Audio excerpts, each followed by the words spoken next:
A bar chart's a way of looking at categorical or discrete data.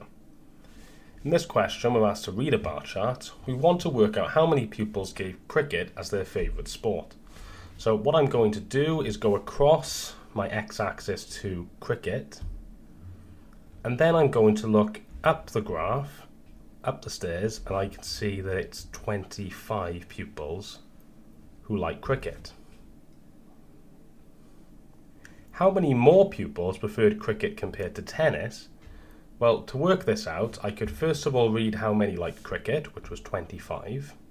Then I could read how many liked tennis, which was 20. And the difference is obviously going to be 5. If I'm asked what the difference is, what was the difference in the number of pupils who preferred the most highly favoured sport to those who preferred the least favoured sport, I need to look at the highest bar, which is for rugby, and the lowest bar, which is for badminton, and work out the differences in heights, which is 40 take away 10, which is 30.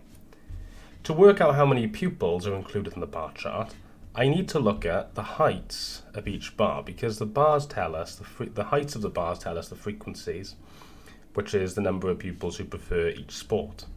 So I look at the height of each bar, and I add them up, and I should get 145. So that means 145 pupils are represented in the bar chart. Finally, this word modal sport just wants the mode. The mode, as we've seen before, is the value with the highest frequency, or the value that comes up the most, and we can see here that that is rugby.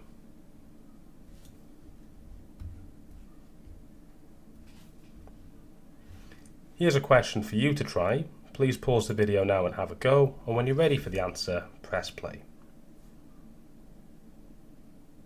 Here is the answer.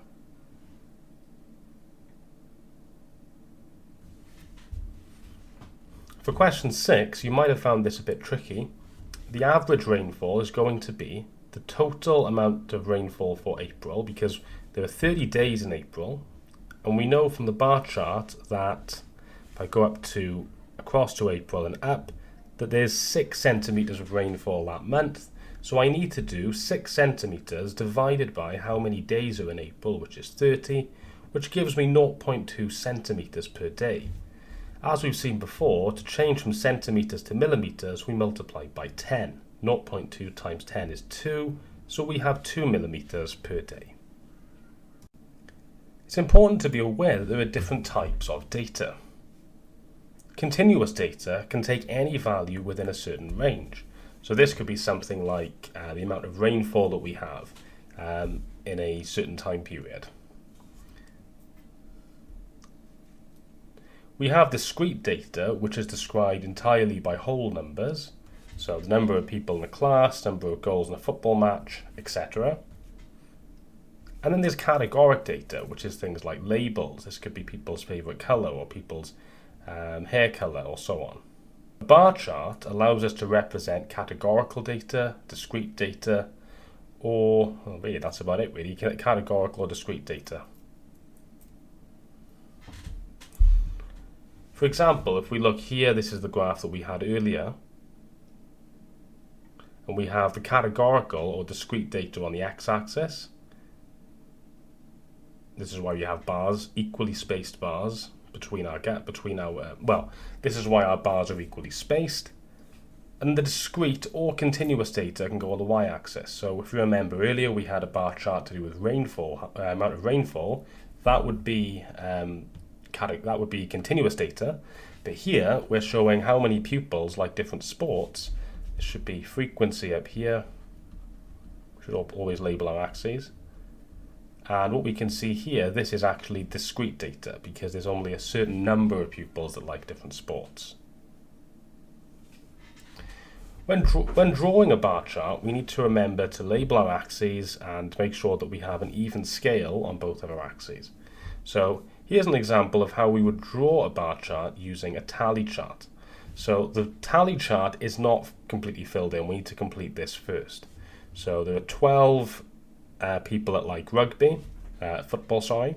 So to put that into tallies, as we've seen in tally charts before, I would need to do 5, 10, 11, 12 tally marks. If I read how many tally marks there are for rugby, there's 7, because 5 means that you put 4 and then draw a sideways line through them all. Badminton, there's 2, and golf has not been completed yet. So if we just complete that quickly, for golf there's 4. And what we can do now is draw the bar chart. Frequency always goes on the y-axis with bar charts, and on the x-axis we've got the sports. So again, making sure that we've labelled our axes. I'm going to make sure that all of my bars are equally spaced, so I'm leaving a gap of 2 between them. That's up to me, and then I'm going to draw my bars. So again, they're all equally spaced, and I've used the same colour, and this represents my data. Notice that on the y-axis I have an even scale. I'm going up in 2s, and there's no erratic jumps or anything like that. We should also label it, so we should also label this bar chart of Bob's classmates' favourite sports, maybe.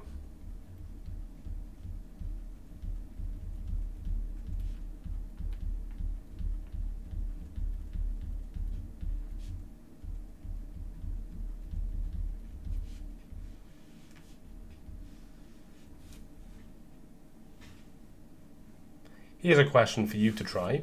Please pause the video now and have some squared paper at the ready to draw the bar chart. So I'd like you to draw the bar chart and then use it to answer the questions 2 to 4. Pause the video now and have a go, and when you're ready for the answer, press play. Here are the answers.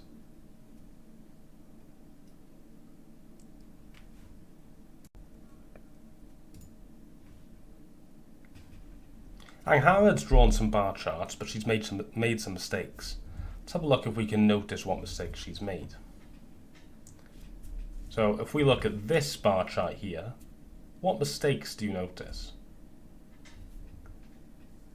You should notice that the bars are not equally spaced. And this, when we have normal bar charts, they should have equally spaced bars. The problem with this bar chart is that there are no gaps, and we need gaps because bar charts on the x-axis always have discrete or categorical data. It's not continuous data, so we need bars. Later on, we might look at histograms, which do not have gaps, and there's a good reason for that. But bar charts, because they're not using continuous data on the x-axis, need to have equally spaced gaps.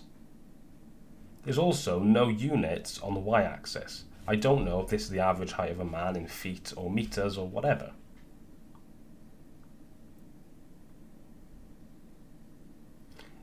This bar chart, the mistake's a little bit more subtle, but if you notice, the y-axis has an irregular scale. It's not going up in the same amount, which means that this is a completely wrong bar chart mathematically. So this is probably one of the worst issues you could have.